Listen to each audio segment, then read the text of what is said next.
Nakakapanibagong mundo na walang mga kapatid sa harapan, pero magkaganon man, alam po namin na kayo po'y nakikinig dyan at kasama namin kayo sa inyong mga tahanan.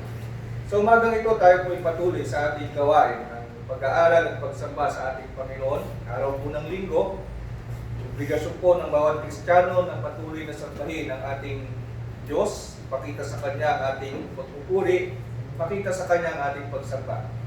Pero sa kabila nun, alam po natin na ang ating kinakaharap na pandemya sa mga oras na to ay lubhang nakakapagbigay ng kabagabagan sa lahat ng mga tao. Maraming nagpapanik, maraming natatakot, maraming mga tao ang hindi na alam ang ginagawa.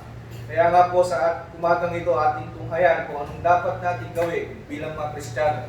Sabi nga nila, keep calm and pray. Tiwala po tayo sa ating Panginoon na hindi po niya tayo pababayaan at sa ating pagtawag sa Kanya, nandyan siya upang sagutin ang ating mga panalangin. Kaya po ang ating pag-aaralan sa umagang ito, nakikita po natin sa whiteboard po natin, it's all about prayer. Sa whiteboard, makikita natin English po yung nakalagay dyan, pero gusto kong ibasa sa atin sa wikang Tagalog. Sa Hebrew, Kapitulo 4, versikulo 16, ito po ang sinasabi, magsilapit nga tayong may pagkakatiwala sa luklukan ng biyaya upang tayo'y magsipagtamo ng awa at mga kasumpong ng biyaya upang tumulong sa atin sa panahon ng pangangailangan. Ito pong Hebrews na to, libro ng Hebrews, isinulat po ito nung sumulat ng Hebrews para sa mga kapatid natin doon sa lugar na yun. Panahon na kung saan, alam natin, sasabihin ng iba, yung settings nila, yung panahon nila, kaiba sa panahon natin ngayon. Tama po yun. Yung panahon na sinulat itong libro ng Hebrews, sapagkat yung ating mga kapatid doon, humaharap sila sa persecution, na sila'y hinahabol, nais ng mga namamahala noon, na talikuran nila yung kanilang pananampalataya. And dahil doon, dahil nasa gitna sila ng pag-uusig, may mga kapatid na tumalikod sa pananampalataya, mga kapatid na hindi naging matatag yung pananampalataya at unti-unting bumabalik sa dati nilang nakagisnang pananampalataya. Dahil doon, nais nung sumulat ng libro na ipakita sa kanila, hindi sila pinababayaan ng Diyos. Na upang lalong tumatag yung kanilang pananampalataya sa gitna ng kaguluhan, ang sabi sa kanila, isinulat, dapat magsilapit sila ng may pagkakatiwala sa luklukan ng biyaya. Ibig sabihin, sa gitna ng kaguluhan, sa gitna ng pagsubok, ang nararapat natin gawin, manalangin tayo. Tumawag tayo sa ating Panginoon, magdasal tayo sa Kanya, isabihin natin sa Kanya yung ating mga nararamdaman, yung ating mga kahilingan, at ang sabi riyan, tapat siya na tutulungan tayo sa panahon ng ating pangangailangan. Ganun din sa panahon natin. Wala po tayo sa pag-uusig ngayon. Pero meron tayong kinakaharap na kakaibang pagsubok. Pagsubok na kung saan sabi nga natin, hindi natin kilala hindi natin nakikita yung ating kalaban. Isang klase ng pandemya na kung saan nagbibigay ng takot sa mga tao, nagbibigay ng panic nga, kung baga sinasabi natin. At bilang mga Kristiyano, dahil hindi natin nakikita yung kalaban, anong gagawin natin? Magtiwala tayo sa Diyos, manalangin tayo sa Kanya, lumapit tayo sa Kanyang luklukan, at sabihin natin yung ating mga nararamdaman, at sabi rin sa Biblia, sabi niya, at mga kasumpong ng biyaya upang tumulong sa atin sa panahon ng pangangailangan. Sa panahon ito na kailangan natin siya, hindi tayo tatalikdan ng ating Panginoon. So ano nga bang panalangin? What is prayer? Number one, letter A, sabi niya, prayer is connection with the spiritual realm. Connection. Ito po yung panalangin connection po natin sa ating Diyos. Diba? Parang tumatawag lang sa cellphone wireless. Diba? Kung kailangan mong kausapin yung kamag-anak mo, kaibigan mo, i-dial mo yung cellphone mo, kahit malayo sila, pwede mo silang makausap. Ganon din sa panalangin. Nandoon ang ating Diyos sa langit, nakatunghay sa atin, para lumapit tayo sa Kanya, para makausap natin sa Espiritu. Ano kailangan natin gawin?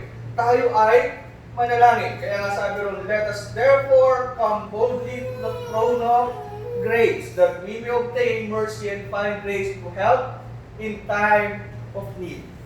Sa oras ng pangangailangan, kausapin natin ang ating Diyos at tutulungan niya tayo. Sabi doon sa Hebrews chapter 10, verse 19 to 22, "Therefore, brethren, having boldness to enter the holiest by the blood of Jesus by a new and living way which He consecrated for us through the veil that is His flesh, and having a high priest over the house of God, let us draw near with a true heart in full assurance of faith." At dapat kapag tayo tumawag sa Panginoon, mayroon tayong pananampalataya, nalalapit tayo sa Kanya, at siya'y nakahanda na tayo ay tulungan. Ito pong panalangin, ang medium na magagamit natin upang sa ganon, makalapit tayo sa ating Diyos. Dahil di naman natin sa makikitang literal, nakakalabitin at kakausapin. Kailangan natin ng panalangin para makalapit tayo sa Kanya. Pangalawa, sabi niya, it is bearing our souls and needs to God. Ano ibig sabihin? Meron tayong pangangailangan. At sa mga pangangailangan natin, kailangan nating sabihin yan sa Panginoon. Sa paanong paraan? Dito po sa Filipos, Kapitulo 4, versikulo 6, sabi niya, "Huwag kayong mga balisa sa anumang bagay, kundi sa lahat ng mga bagay, sa pamamagitan ng panalangin at daing na may pagpapasalamat, ay ipakilala ninyo ang inyong mga kahilingan sa Diyos." Meron tayong kahilingan. Meron tayong mga problema, meron tayong mga kinakaharap. Kapag nais natin ng tulong ng Diyos, kapag meron tayong gustong hilingin sa Kanya, anong gagawin natin? Manalangin tayo. At saka natin sabihin sa Kanya. And sabi niya sa versikulo 7, "At ang kapayapaan ng Diyos na di masayod ng pag-iisip, ay mag-iingat ng iyong mga puso at ng inyong mga pag-iisip kay Kristo Jesus." So pag-iingatan po tayo ng ating puso. Lumapit po tayo sa Kanya.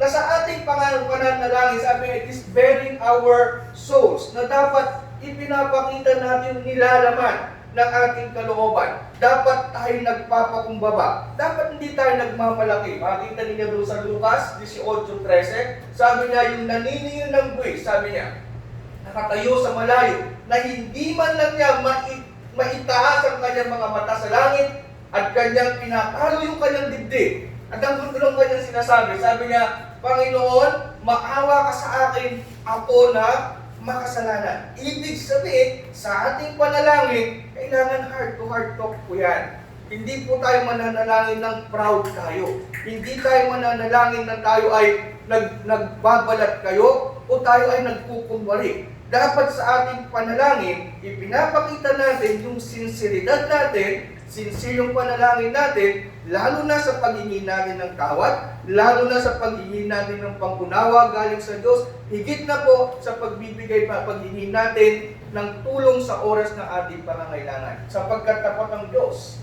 na kapag tayo'y nanalangin ng gano'n, ng sincere, ipagkakaloob niya yung ating mga panalangin. Isa pa, sabi niya rito, prayer is also access to wisdom. Di ba ba? Access to wisdom. Kapag nais po natin ng kaalaman sa mga oras na tayo naguguluhan, sa mga oras na hindi natin alam kung anong ating gagawin, ipikit po natin ating mga mata. Manalangin tayo sa ating Panginoon. Humingi tayo sa Kanya at sabi niya, pagkakalooban niya tayo ng kaalaman. Sa Santiago, nagsilamang po ito. So basahin po natin yung ating mga versikulo. Santiago, Kapitulo 1, versikulo 5 hanggang 8, "Ngunit kung nagkukulang ng karunungan ang sino man sa inyo." Sabi ano po, kung tayo nagkukulang ng karunungan, anong gagawin natin? Sabi niya, humingi sa Diyos na nagbibigay ng sagana sa lahat at hindi nanunumbat, at ito'y ibibigay sa Kanya. Kung nais po natin ng karunungan, lalo na po sa panahon natin ngayon. Di po ba?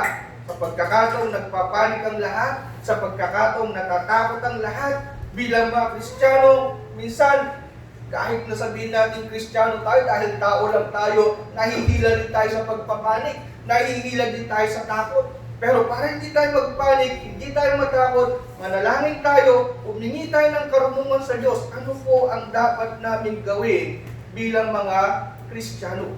Ano ang dapat nating isipin bilang mga anak ng Diyos. At ako'y naniniwala, sabi niya, tayo ay sasagutin ng ating Panginoon. Versikulo 6, ang sabi niya, ngunit humingi siyang may pananampalataya na walang anumang pag-aalinlangan sapagkat yaong nag-aalinlangan ay katulad ng isang alon ng dagat na itinutulak ng hangin at ipinapadpad sa magkabilang-kabila. Na sa ating pananalangin, dapat meron tayong pananampalataya. Na kapag kinausap natin ng Diyos, alam natin, nagpapakinggan niya tayo at ipagkakaloob niya yung kasagutan sa ating mga panalangin. At bilang panguli, sabi niya, yung panalangin din, prayer is also an access to unlimited power. Diyan tayo mahilig po. Kaya nga po, mahilig tayo sa only rice.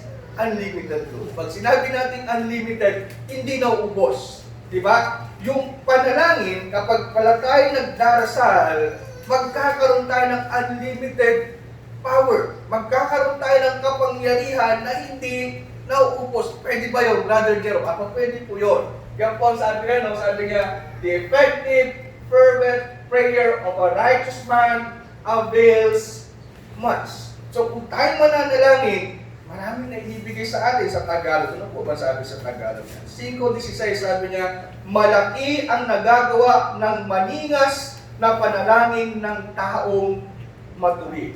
Kapag pala tayo nanalangin, pakikinggan tayo ng Diyos, yung ating panalangin, sinasagot ng Diyos. At sino pong sumasagot ng panalangin po natin? Hindi po tao, ano po? Ang sumasagot ng panalangin natin, Diyos. Ang Diyos po ba natin, limitado ang kanyang kapangyarihan? Hindi po mga kapatid, ano po? Ang kapangyarihan ng Diyos, unlimited po yan. Hindi po yan nauubos, wala pong kapantayan. Kaya po kapag tayo'y nanalangin, lumapit sa Kanya, magkakaroon tayo ng access doon sa unlimited power niya. Yung panalangin natin, yung kahilingan natin, kaya niyang sagutin. Tingnan po natin to. Iwan po natin yung ating mga pag-iisip sa salitang access to unlimited power. Sabi yan, tingnan natin ilang halimbawa. Ilang halimbawa ng mga tao sa loob ng Biblia na kung saan sa oras ng kanilang pagsubok, sa oras ng paghihirap, sa oras na meron silang problema, anong ginapitan nila? Ginapitan nila yung panalangin. Ginapitan nila yung pagtitiwala sa Diyos. At nung kanilang ginawa yun, nagkaroon nga sila ng access sa unlimited power. Una, tingnan po natin si Hezekiah. Tingnan po. Sa Tagalog po, sabi riyan, sa 2 Kings, chapter 20, verse 1 hanggang 6. Ito po nangyari. Ano po? Verse 1, ng mga araw na yaon ay may sakit na ikamamatay si Ezekias. At si Isaias na propeta na anak ni Amos ay naparoon sa kanya at nagsabi sa kanya, ganito ang sabi ng Panginoon, ayusin mo ang iyong buhay sapagkat ikaw ay mamamatay at hindi mabubuhay. Kapag tayo po kaya sinabihan ng gano'n, malapit ka lang mamatay. Kapag sinabi sa iyong, ayusin mo na yung tahanan mo, ayusin mo na yung pamilya mo, hindi na magtatagal ang buhay. Ano po mararamdaman natin? Tingnan po natin sa panahon natin ngayon. Ano po ba nangyayari? Meron pong nagkalat na COVID-19. Nasabi kapag ikaw ay nahawa ng COVID-19, magkakaroon ka ng sakit, magkakaroon ka ng ubo, magkakaroon ka ng panlakit ng katawan, hanggang sa mauwi sa pneumonia. Ibig sabihin, yung pagkakaroon ng sakit na yan, hindi naman agad-agad na mamamatay ka kapag nakontak ka sa COVID-19. Magsasakripisyo ka pa rin. Pero tingnan niya, hindi pa tayo nahawa ng COVID-19, marami na nagpapanik. Marami nang hindi alam ang gagawin. Marami nang nagagalit doon sa ibang mga tao na mayroong sakit. Di ba ba? Hindi lang natin alam yung ginagawa natin. Pero itong si Ezekias, yung pagkakataong ito, sabi ni Isaias, mamamatay ka na. Kaya nga ihanda mo na yung sambahayan mo. Pero anong ginawa ni Ezekias? Tingnan nyo, ang ginawa niya, versikulo 2, nang magkagayoy kanyang ipinihit ang kanyang mukha sa panig ng bahay, at nanalangin sa Panginoon. So, anong ginawa ni Ezekias?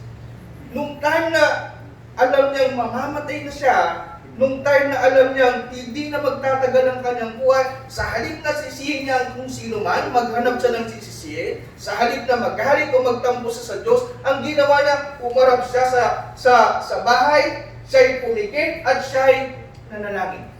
Ano yung kanyang panalangin sa Diyos? Sabi niya, idinadalangin ko sa iyo, O Panginoon, na iyong alalahanin kung paano ako'y lumakad sa harap mo sa katotohanan at may dalisay na puso at gumawa ng mabuti sa iyong paningin.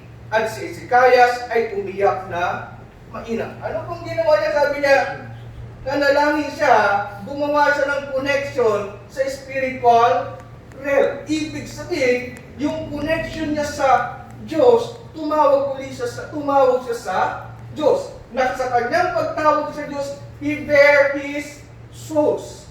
Ipinakita niya yung kanyang kaluluwa, kinausap niya ng taimtimang Diyos, at ipinagkaloob niya ang panalangin niya sa Diyos. Ako naniniwala din na siya po ay humihingi ng kaalaman galing sa Diyos na kung paano niya haharapin yung nalaman niya na siya'y malapit ng mamatay.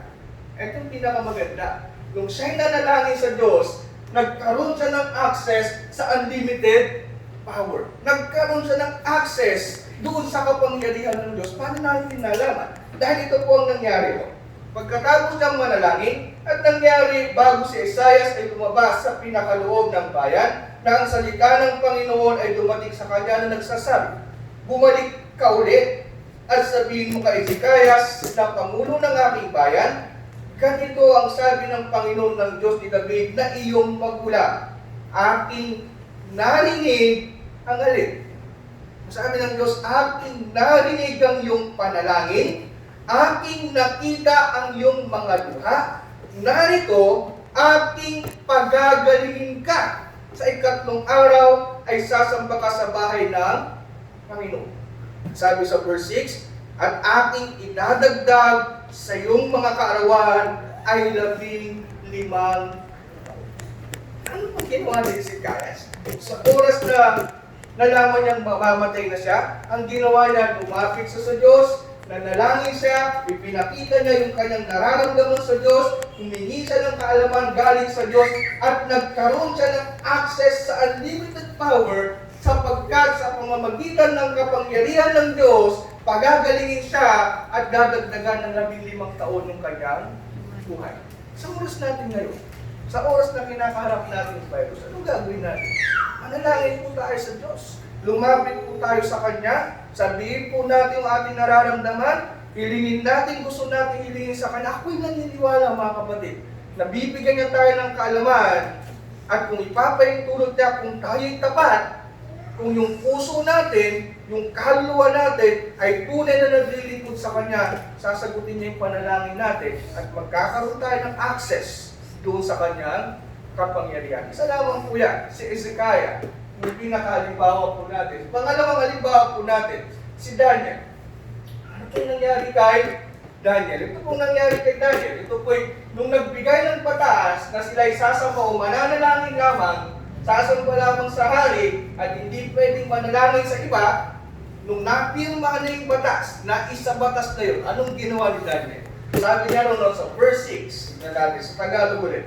Versikulo 6 at versikulo 10. Daniel chapter 6 verse 10. At nang maalaman ni Daniel na ang kasulatan ay nalagdaan ng pangalan, siya'y pumasok sa kanyang bahay. Ang kanyang mga dungawan ay bukas sa dakong Jerusalem, at siya'y lumuhod ng kanyang mga tuhod na makaito isang araw at tumalangin at nagpasalamat sa harap ng kanyang Diyos gaya ng kanyang dating ginagawa. Ano pong nangyari? Hindi niya hinayaan yung batas na pinirmahan ay pipigil sa kanya upang manalangin sa Diyos. Ganon din naman po tayo ngayon. Ano po? Hindi natin nahayaan na yung sinasabi na huwag tayo magtitipon-tipon ang siyang pipigil sa atin sa pagtawag sa Diyos. O pinigilan natin, hindi naman tayo pine-persecute ng gobyerno natin. Ano po? Inaalagaan nila tayo. Ayaw nila magtipon-tipon tayo para hindi tayo magkahawaan. Pero hindi ibig sabihin na pinipigilan nila tayong gawin yung nararapat gawin ng bawat Kristiyano. Kaya nga nandiyan kayo sa inyong mga tahanan, Kasama namin kayo naglilingkod, sabay-sabay tayo nananalangin at tayo hihingi ng awa galing sa Diyos. Yun din ang ginawa ni Daniel. Nung pinipigilan siya, nanalangin siya, at nung nakita ng mga tao yung kanyang ginagawa, anong ginawa nila? Kinausap nila yung hari. Hindi ba meron kang ipinasang batas? Tignan mo yung paborito mo, tignan mo si Daniel. Anong ginagawa niya? Patuloy siyang nananalangin. Di ba? Sabi niya, the thing is true according to the law of the Medes and Persians which does not utter. So they answered and said before the king that Daniel, who is one of the captives from Judah, does not show due regard for you, O king, or for the decree that you have signed, but makes his petition 3 times a day. Bakit pinanalangin ng patuloy si David? Si Daniel. Dahil alam ni Daniel na kapag siya nananalangin, nagkakaroon siya ng connection sa spiritual realm. Nagkakaroon siya ng connection sa ating Diyos. Gusto niyang makausap yung kanyang Diyos. Gusto niyang ipakita yung kanyang paglilingkod, yung kanyang kaluluwa, yung kanyang kalooban, yung kanyang kahilingan. Gusto niyang patuloy na ibigay sa Diyos. Gusto niya rin patuloy na ma-access yung wisdom ng Diyos. At naniniwala siya na sa patuloy na pananalangin niya, magkakaroon siya ng access doon sa unlimited power ng Diyos. Kaya hindi nga siya napigilan. And dahil doon, alam natin lahat, pinahuli si David, si Daniel, pinahuli siya at siya pinatapusan doon sa den of lions. Yung mga lions doon, mga gutom, na kapag ginagisang mo ng tao, ano mangyayari? Sigurado kakainin ng mga leon yung tao. Now the king, pagkatapos na ihagis si Daniel doon sa lion's den, the king went to his palace and spent the night fasting. And no musicians were brought before him. Also, his sleep went from him. Ibig sabihin, hindi siya nakatulog. Hindi nakatulog yung hari. Iniisip niya itong si Daniel. Ano nga kayo nangyari kay Daniel? Nagdadalawang isip itong hari ko eh. Ano na kaya yung ginawa kung ipinatapon ko si Daniel doon? Bakit naman mali ako? Bakit hindi siya nakatulog? Kaya nga, early in the morning, the king arose very early in the morning and went in haste to the den of lions. And when he came to the den, he cried out with a lamenting voice to Daniel. Tingnan yung voice niya. Boses na nalulungkot.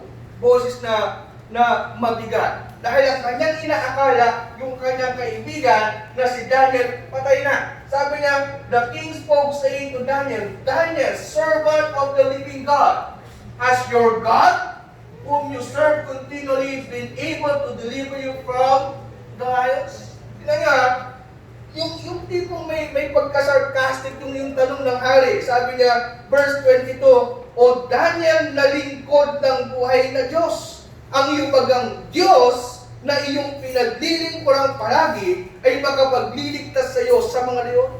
Sa tingin natin, ano po nangyari? Patuloy po natin. Sabi niyan, sumagot si Daniel. 21. Sinabi nga ni Daniel sa hari, O hari, mabuhay ka magpakailanman. Nung sumagot si Daniel, sa tingin natin, anong pakiramdam ng hari? Ako sigurado ko nagulat yung hari. Dahil sabi niya kanina, yung pakiramdam ng hari, animoy nagluluksa sapagkat ang kanyang kaisipan, patay na si David. Pero sa kabila nun, andun yung pagiging sarcastic ng hari. Na tinanong ka nga niya si David, si Daniel, buhay ka pa ba? Niligtas ka ba ng Diyos na pinaglilingkuran mo? Biglang sumagot si Daniel, sabi niya, ang Diyos ko'y nagsugo ng kanyang anghel at tinikom ang mga bibig ng mga leon at hindi nila ako sinaktan, palibasay sa harap niya ay nasumpungan akong walang sala. Anong ginawa ng Diyos? Anong ginawa ng Diyos kay Daniel? Nakita natin, iniligtas siya ng Diyos, hindi siya pinabayaan ng Diyos dahil sa kanyang patuloy na panalangin. Because of his prayers, he had full access to the unlimited power of God. Yung mga leon na gutom, na sa paghagis kay Daniel doon, na inaasahan ng aring lalapahin na si Daniel, papatay na si Daniel, hindi po nagawa ng mga leon. Dahil merong kapangyarihan ng Diyos na nagsugo ng kanyang anghel na ang ginawa, ikinos, isinara yung bibig ng mga leon upang hindi nila masaktan si Daniel. Ganon din po sa ating mga panahon, mga kapatid. Kung i-apply natin sa panahon na ito, o ibang sitwasyon, wala tayong leon, pero ganon din eh. Nasa panganib tayo. Nasa panganib tayo ng sakit, ng virus na yan, pero dahil meron tayong access sa kapangyarihan ng Diyos, kayang-kaya ng Diyos. Kayang-kaya ng Diyos na mag-provide ng kailangan natin upang sa ganon, mailayo tayo sa sakit. Maaring gumamit sa ng ibang tao, makatuklas ng gamot, makatuklas ng vaccine para matapos na yung sakit na yan. Maaaring gawin ng Diyos yan. Ang dapat lamang po natin gawin, manatili tayong manalangin sa Diyos. Manatili tayong tumawag sa Kanya para magkaroon tayo ng connection sa Kanya. Masabi natin yung ating mga pangangailangan, magkaroon tayo ng kaalaman o wisdom kung anong dapat natin gawin habang hinihintay natin Kanyang kasagutan, and continue to pray for us to have access to that unlimited power. Dalawang halimbawa po yan. Si Kaya at si Daniel. Sa mga oras ng kanilang pagsubok, umarap sila sa Diyos, nanalangin sila, at sila'y sinagot ng Diyos. Hindi lamang po sila, meron pang pangatlo. Sabi diyan, sabi ng Biblia, the righteous, yung mga matuwid. James 5:16, the effective fervent prayer of a righteous man avails much. At ako po paumanhin niyo po. At ako pinananampalataya bilang mga Kristiyano, kailangan natin maging matuwid. At kapag tayo nanatiling matuwid, nanatiling naglilingkod sa Diyos, nanatiling nagtitiwala at nananalangin sa Diyos, ang sabi riyan, the effective fervent prayer of a righteous man avails much. Kaya po sa gitna ng kinakaharap natin, manatili tayong matuwid. Manatili tayong matapat na naglilingkod sa Diyos. At sama-sama po tayong manalangin. Sama-sama po tayong manalangin sapagkat malaki ang nagagawa ng panalangin ng matuwid na tao. Magandang umaga po sa inyong lahat, mga kapatid. Maraming salamat po sa inyong pakikinig, sa inyong pakikisama sa amin sa ating pagsamba. At sana po ay patuloy po tayong manalangin at magtiwala sa ating Panginoon. Magandang umaga po sa inyo.